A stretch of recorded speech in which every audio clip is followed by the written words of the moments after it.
G'day guys and welcome to Pure Property Investment One-on-One. I'm joined again today with Tristan Sifo. Tristan, welcome to the studio again, mate. Thanks, Paul. It's good to be here. You're a pleasure and welcome again.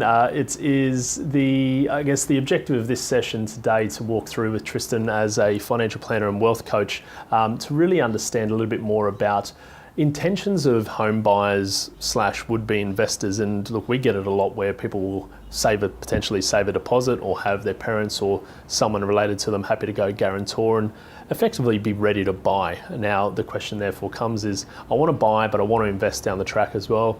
Which one should I be doing first and what are the pros and cons of each? So hopefully, mate, from your side of things working in the wealth coach space, you might be able to hopefully give our viewers a little bit of insight into what they need to think about. Great question, Paul. It's probably the most typically asked question that I get with all my clients. It's always on their mind. If it's not on their mind in the first meeting, it comes up in that first meeting.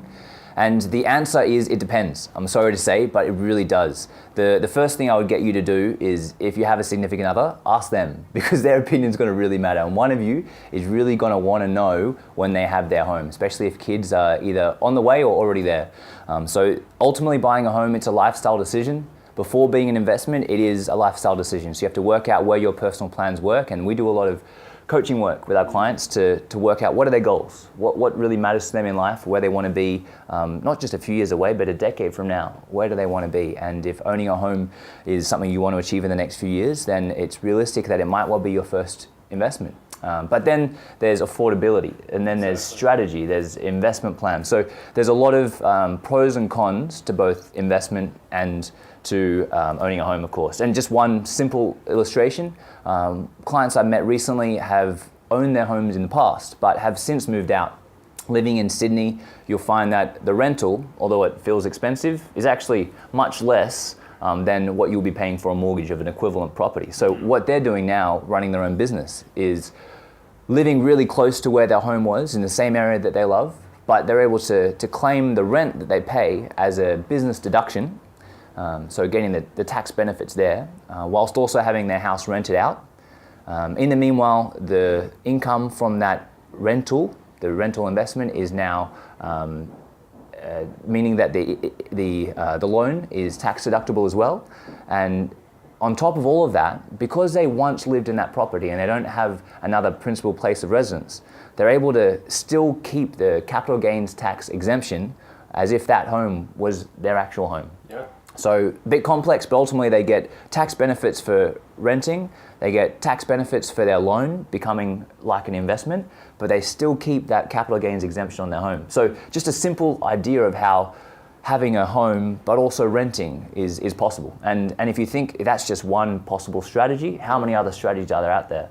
You're really going to have to work out what's going to suit you. Yeah, absolutely. I think you've really illustrated key there is the fact that it's not going to be a cut and dried scenario. You can either do this or you can do that. And just on that basic example there, you've talked about different parameters of capital gains tax exemptions. You've talked about different options for negative gearing. You've talked about benefits for getting access to grants if you buy as a first home buyer, or stamp duty exemptions as well. Things such as those exemptions come into the fold or out of the fold depending on your intention to buy the property.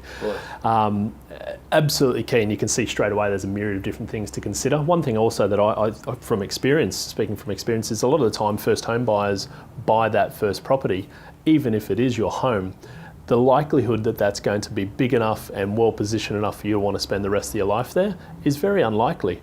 And the fact of the matter is that if you're going to buy that property and at some stage either upgrade or turn it into an investment property, have an investment mindset.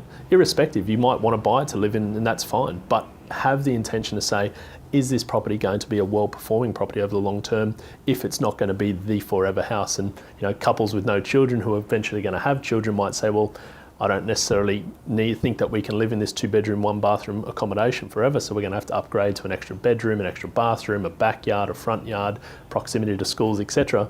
But you might want to still hang on to that property. So thinking about every purchase with that investor mindset will always leave you in good stead to think about pros, cons, irrespective of your intention to buy that property. Yeah.